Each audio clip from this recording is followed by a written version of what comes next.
2041 চনত অসমখন মুছলিম প্ৰধান ৰাজ্য হ'ব আৰু প্ৰত্যেক 10 বছৰত অসমত 22 লাখকৈ মুছলমানৰ জনসংখ্যা বৃদ্ধি পাইছে আৰু এনেদৰে এই দ্ৰুতগতিত বৃদ্ধি পোৱা মুছলমানৰ জনসংখ্যাৰ বাবে 2041 চনত অসমখন মুছলিম প্ৰধান ৰাজ্য হ'ব অৰ্থাৎ মুছলমানৰ জনসংখ্যা সংখ্যাগৰিষ্ঠ হ'ব বুলি উল্লেখ কৰিছে ৰাজ্যৰ মুখ্যমন্ত্ৰী ডক্টৰ হিমন্ত বিশ্ব শৰ্মাই আৰু ৰাজ্যত এনেদৰে প্ৰত্যেক 10 বছৰত 29% বা 22 লাখকৈ মুছলমানৰ জনসংখ্যা বৃদ্ধি পাইছে বুলি সৰব হৈছে মুখ্যমন্ত্ৰী ডক্টৰ হিমন্ত বিশ্ব শৰ্মা আমি সবিস্তাৰে খবৰটো লৈ অহাৰ চেষ্টা কৰিম আৰু ৰাজ্যৰ মুখ্যমন্ত্ৰী গৰাকীয়ে কৰিছে ভয়ংকৰ তথ্য প্ৰকাশ কৰা দেখিবলৈ পোৱা গৈছে মুছলমানৰ জনসংখ্যা বৃদ্ধিক লৈ 2041 ত অসমত হিন্দু মুছলিমৰ জনসংখ্যা সমান হ'ব 2051 ত অসমত মুছলমান সংখ্যাগৰিষ্ঠ হ'ব বুলি মন্তব্য মুখ্যমন্ত্ৰী গৰাকীৰ আৰু প্ৰতি 10 বছৰত অসমত মুছলমানৰ জনসংখ্যা 29%কৈ বাঢ়ি আছে বা বৃদ্ধি পাইছে বুলি উল্লেখ কৰিছে আৰু 2011 ত 1,40 লাখ মুছলমান আছিল অসমত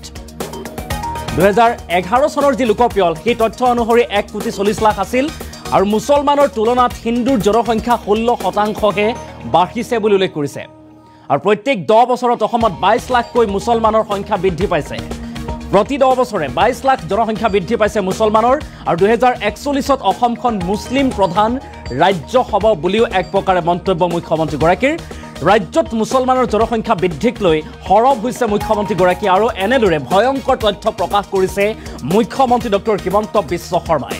আৰু 2041 ত অসমত হিন্দু মুছলিমৰ জনসংখ্যা সমান হ'ব বুলি উল্লেখ কৰিছে 2051 ত অসমত মুছলমানৰ সংখ্যাগৰিষ্ঠতা হ'ব মুছলমানৰ জনসংখ্যা বেছি হ'ব বুলি উল্লেখ কৰিছে আৰু প্ৰতি 10 বছৰত অসমত এনেদৰে 29%কৈ মুছলমানৰ জনসংখ্যা বৃদ্ধি পাইছে আৰু হিন্দু জনসংখ্যাও বৃদ্ধি পাইছে কিন্তু তাৰ আধাতকৈ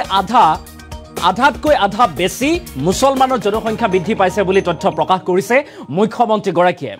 যদি হিন্দুৰ জনসংখ্যা প্ৰত্যেক 10 বছৰত 16%কৈ বৃদ্ধি পাইছে তাৰ বিপৰীতে কিন্তু 29 ৰ পৰা 30% মুছলমানৰ জনসংখ্যা বৃদ্ধি পাইছে অসমত অৰ্থাৎ তাৰ পৰিসংখ্যা অনুসৰি মুখ্যমন্ত্ৰী গৰাকীয়ে প্ৰকাশ কৰা তথ্য অনুসৰি যে প্ৰত্যেক 10 বছৰত অসমত 22 লাখকৈ মুছলমানৰ জনসংখ্যা বৃদ্ধি পাইছে বুলি ভয়ংকৰ তথ্য প্ৰকাশ কৰিছে মুখ্যমন্ত্ৰী ডক্টৰ হিমন্ত বিশ্ব শৰ্মাই আৰু প্ৰত্যেক 10 বছৰত অসমত 22 লাখকৈ মুছলমানৰ জনসংখ্যা বৃদ্ধি পাইছে বুলি উল্লেখ কৰিছে 2041 ত অসমখন মুছলিম প্ৰধান ৰাজ্য হ'ব মুছলমানৰ সংখ্যাগৰিষ্ঠতা বৃদ্ধি পাব আৰু তাৰ পাছতে মুছলিম প্ৰধান ৰাজ্য হ'বলৈ গৈ আছে বুলি এক ভয়ংকৰ তথ্য প্ৰকাশ কৰিছে মুখ্যমন্ত্ৰী গৰাকীয়ে নিজেই কৈছে সেই কথা তেখেতে প্ৰকাশ কৰিছে তথ্য লগতে কৈছে এয়া হৈছে পৰিসংখ্যা জনসংখ্যাৰ যি পৰিসংখ্যা সেই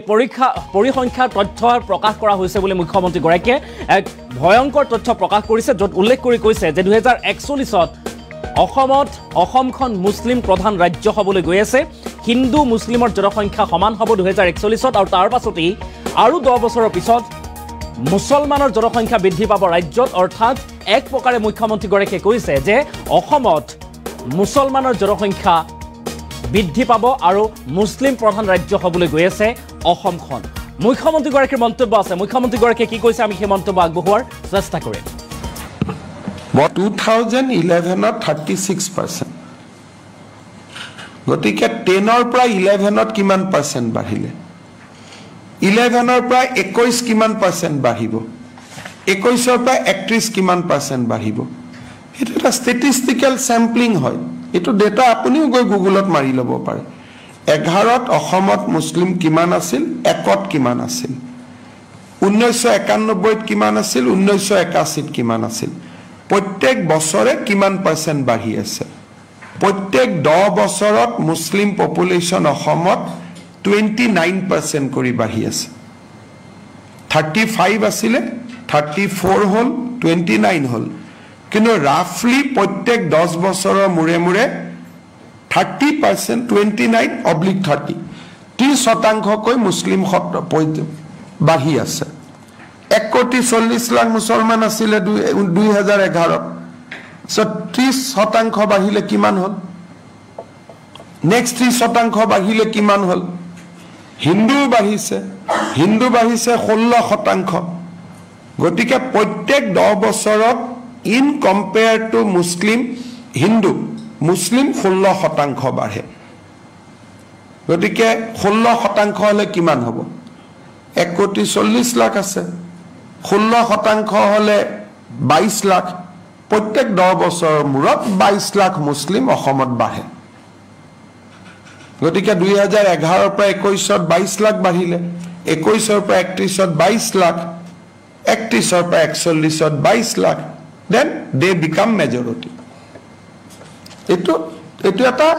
পৰিসংখ্যা যেটো মই কোৱা কাৰণে হিমন্ত বিশ্ব শৰ্মাই কৈছে এনুকা লাগি আছে মই কোৱা নাই ইন্ডিয়ান সেন্সাসে কৈ আছে এটো মূৰ কোৱা তথ্য নহয় এটো গতিকে আপোনালোকেও যদি যি কোনো কুল মাইন্ড লৈ কম্পিউটাৰটোত বহি লয় আৰু এটো এবিলাক পাবলিশ ডাটা হিন্দু কিমান মুসলিম কিমান খ্ৰীষ্টিয়ান কিমান বৌদ্ধ কিমান জৈন কিমান these are published data প্ৰকাশিত পৰিসংখ্যা হয় ইয়াত মই বনাবলগীয়া একো নাই মোৰ ডাটা নহয় এটো অসমৰ বাস্তৱ যে 2041 চনত অসম এখন মুসলিম মেজৰিটি ষ্টেট হ'ব হেতুত কোনো না আপুনি ৰাখিব পাৰে না মই ৰাখিব পাৰো এটা বাস্তৱ হেতুৱে কথা সবে মোক খুদি আছে হিমন্ত বিশ্ব শৰ্মাই ভুল তথ্য দিছাৰে মই ক'ত তথ্য দিছে এটা মোৰ তথ্য নহয় বৰপেটাত গলে তথ্যটো গম পাব ধুবুৰীত গলে গম পাব এইবিলাক আর তথ্য দিয়া কথা নেকি যত সংখ্যাটো বাঢ়ি গৈ আছে সেই জায়গাটো থিয় হলে গম পাব বাঢ়িছে নে কমিছে গুৱাহাটীত উলা উবেৰত ঘূৰিলে গম পাব 10 জনৰ ভিতৰত 9 জনে এটা বিশেষ ধৰ্মাৱলম্বী গতিকে এটো এবিলাকটো বাস্তৱ সত্য হয় 2011 36% গতিকে 10 ৰ পৰা 11 ত কিমান পাৰ্সেন্ট বাঢ়িলে 11 ৰ পৰা 21 কিমান পাৰ্সেন্ট বাঢ়িব 21 ৰ পৰা 31 কিমান পাৰ্সেন্ট বাঢ়িব এটো এটা ষ্টেটিষ্টিক্যাল স্যাম্পলিং হয় এটো ডেটা আপুনিও গৈ গুগলত মাৰি ল'ব পাৰে 11 ত আৰু এনেদৰে এতিয়া বিস্ফোৰক তথ্য প্ৰকাশ কৰা দেখিবলৈ পোৱা গৈছে মুখ্যমন্ত্ৰীগৰাকীয়ে উল্লেখ কৰিছে যে 2041ত অসমখন মুছলিম প্ৰধান ৰাজ্য হ'বলৈ গৈ আছে আৰু যি পৰিসংখ্যা প্ৰকাশ কৰা দেখিবলৈ পোৱা গৈছে আৰু সেই সন্দৰ্ভত ৰাজ্যৰ মুখ্যমন্ত্ৰীগৰাকীয়ে এই ভয়ংকৰ তথ্য প্ৰকাশ কৰা দেখিবলৈ পোৱা গৈছে যে প্ৰতি 10 বছৰত অসমত মুছলমানৰ জনসংখ্যা 22 লাখকৈ বৃদ্ধি পাইছে আৰু তাৰ সমান্তৰালভাৱে হিন্দুৰ জনসংখ্যা বৃদ্ধি পাইছে কিন্তু হিন্দুৰ যদি 16% বৃদ্ধি পাইছে তাৰ বিপৰীতে মুছলমানৰ জনসংখ্যা কিন্তু 29ৰ পৰা 30%কৈ বৃদ্ধি পাইছে প্ৰত্যেক 10 বছৰত আৰু এই প্ৰত্যেক 10 বছৰত 22 লাখকৈ হিন্দুৰ জনসংখ্যা বৃদ্ধি পোৱা মানে 2041ত অসমত মুছলমানৰ সংখ্যা গৰিষ্ঠতা হ'ব মুছলমান বা মুছলিম প্ৰধান ৰাজ্য হ'ব অসমখন আৰু এই কথা উল্লেখ কৰিছে মুখ্যমন্ত্ৰী ডক্টৰ হিমন্ত বিশ্ব শৰ্মাই আৰু মুছলমানৰ জনসংখ্যা বৃদ্ধিক লৈ এনেদৰে এতিয়া ভয়ংকৰ তথ্য প্ৰকাশ কৰিছে মুখ্যমন্ত্ৰী ডক্টৰ হিমন্ত বিশ্ব শৰ্মাই প্ৰতি 10 বছৰত অসমত মুছলমানৰ জনসংখ্যা 29%কৈ বাঢ়ি আছে বুলি উল্লেখ কৰিছে অৰ্থাৎ 22 লাখকৈ বৃদ্ধি পাইছে হিন্দুৰ তুলনাত মুছলমানৰ জনসংখ্যা প্ৰত্যেক 10 বছৰত অসমত 22 লাখকৈ প্ৰকাশ পাইছে আৰু এয়া হৈছে প্ৰকাশিত পৰিসংখ্যা আৰু সেই উদ্ধৃতি দিয়ে এতিয়া মুখ্যমন্ত্ৰী ডক্টৰ হিমন্ত বিশ্ব শৰ্মাই উল্লেখ কৰিছে সেই কথা আৰু সমান্তৰালভাৱে মুখ্যমন্ত্ৰীগৰাকীয়ে কৈছে যে য'ত মুছলমান প্ৰধান স্থান বিশেষকৈ ধুবুৰী বৰপেটাৰ উদাহৰণ দিছে মুখ্যমন্ত্ৰীগৰাকীয়ে আৰু সেই স্থানত গ'লেই গম পাব সকলো তথ্য প্ৰকাশ পাব বা সকলো তথ্যৰ বিষয়ে জানিব পাৰিব বুলি উল্লেখ কৰিছে য'ত মুছলমানৰ সংখ্যা গৰিষ্ঠতা বেছি সেই স্থানত গ'লেই বুজিব পাৰিব ইয়াৰ তথ্যৰ সত্যতা আৰু এনেদৰে মুখ্যমন্ত্ৰী ডক্টৰ হিমন্ত বিশ্ব শৰ্মাই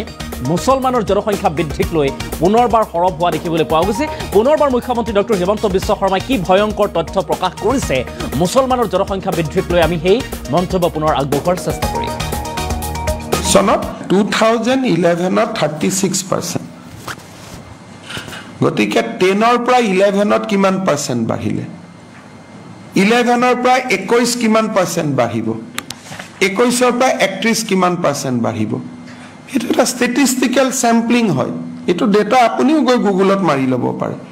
11ত অসমত মুছলিম কিমান আছিল 1ত কিমান আছিল 1991ত কিমান আছিল 1981ত কিমান আছিল প্ৰত্যেক বছৰে কিমান পাৰ্সেন্ট বাঢ়ি আছে প্ৰত্যেক 10 বছৰত মুছলিম পপুলেশন অসমত 29% কৰি বাঢ়ি আছে 35 আছিলে 34 হল 29 হল কিন্তু ৰাফলি প্ৰত্যেক 10 বছৰৰ মুৰে মুৰে 30%, 29/30,